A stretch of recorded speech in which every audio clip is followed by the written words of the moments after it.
Hey everyone, so in this video I want to take you through the standard steps that we're going to use whilst trying to troubleshoot why our RuControl may not be communicating or controlling Mixbus or Mixbus 32C quite as efficiently as we would like. So if you've got problems, it's probably worth checking out that it's actually not something to do with software or your hardware configuration, and we can identify whether the RuCo is doing as it should be.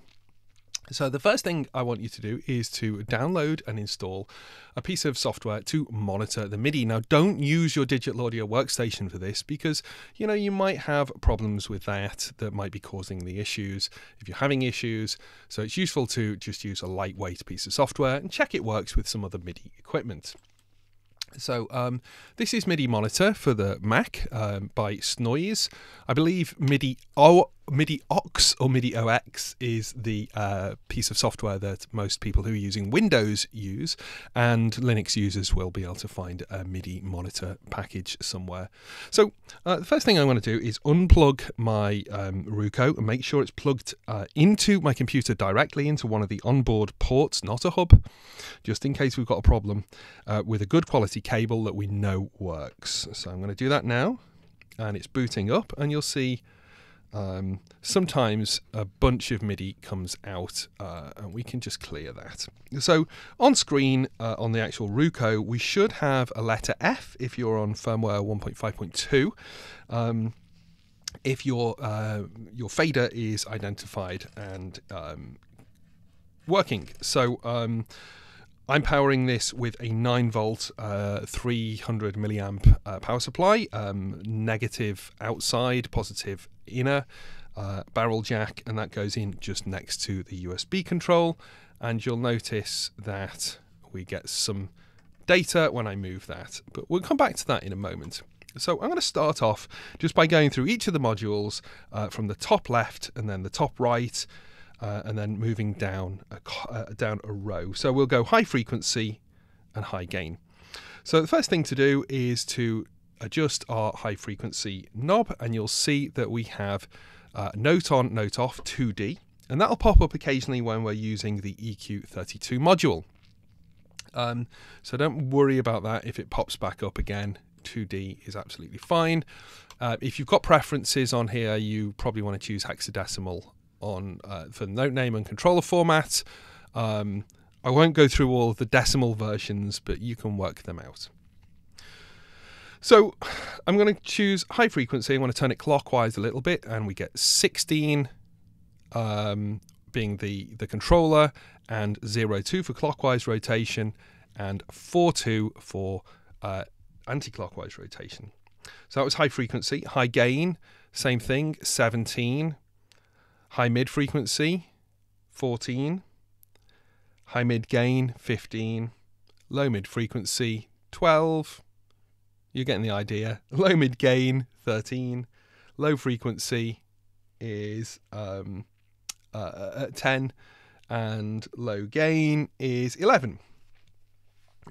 Currently implemented, we actually just have the one button on here, which should be, here we go. So that's the bypass button for the low gain high pass filter knob. So that'll give you 27, and you'll get this 2D occasionally popping up. So I'm going to move on to the auxiliary module now, and same thing. This is very simple. It should go 10, 11, 12, 13, 14, 15, 16, and 17 as we go through from auxiliary 1 to 8. Currently, we don't have 9 to 12 implemented yet. That is going to happen very soon. Oh, it is implemented. I tell a lie. It is implemented on this particular version of the firmware. And you can just go through and you can press the buttons and just make sure that you are getting individual note on, note off. When you press these, sometimes you'll get that 29 here as a note to identify that we're using the auxiliary.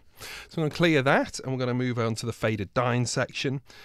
So pan is 10. Well, these are a little bit complicated. So the best way of working through these actually is just to give all of the knobs and all of the buttons a wiggle and just see that there is some data coming out. Now, as we move on to the fader, let's just clear that to make it clear. We can tap, and as we touch the fader, we should get note 68 on and off, and then some pitch wheel data coming in and out. And depending on if you're plugged into a workstation or not, you might get a bit of judder on your fader if it's motorized. It really depends on how sensitive your fingers are and so on. But we should have a nice smooth pitch wheel control. If you do have some kind of MIDI piano type MIDI controller that can send out pitch wheel data out to the RuControl, you can move the fader from your computer. So there we go. I'm going to move over to the brain now, and all I'm doing with the brain is I am moving the jog wheel, which is 3C. Then we're going to move over to the channels jump buttons. We should get a little bunch of notes there. So note on, note off, note on, note off, note on, note off, 2A, 3O, and 18. Same with the other channel button. And then rewind, fast forward, play, stop, record should be in this order: 5B, 5C, 5E, 5D, and 5F. Function keys 1 to 4 will be 36, 7, 8, and 9. And then if you hold shift, you can see that they transform into A, B, 3A, 3B, 3C, and 3D. And that is the way to check that your RuControl is outputting all the correct information. So one of the things that might happen is you may have some kind of issue with one of your connecting cables inside, and you may get a bunch of either no connection, or maybe when you press one of the switches like this one, you might get all of the switches triggering. So that is usually to do with an incorrectly installed cable. Something might have just wiggled loose through use. So if you can do this test first before you actually sort of plug into your DAW, if you've been having problems plug into your DAW, then you'll know that the RuControl is fully functional and doing exactly as it should, and it should be a nice smooth output, nice and quick on screen, and you know, that's the way to really make sure that everything is working as it should be in terms of the hardware, and then you can address whether there's a software issue. Thanks for joining me. I hope you enjoyed that, and I hope that it's useful in terms of troubleshooting. Thanks for sticking with RuCo. It's really appreciated. I can't believe how much of a success this whole thing has been.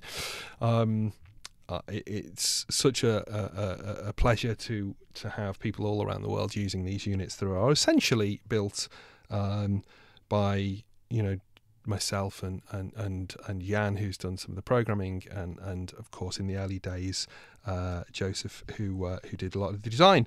So real cottage industry stuff, and it's just so nice to see people adopting these throughout studios across the world. So I will catch you soon with another video.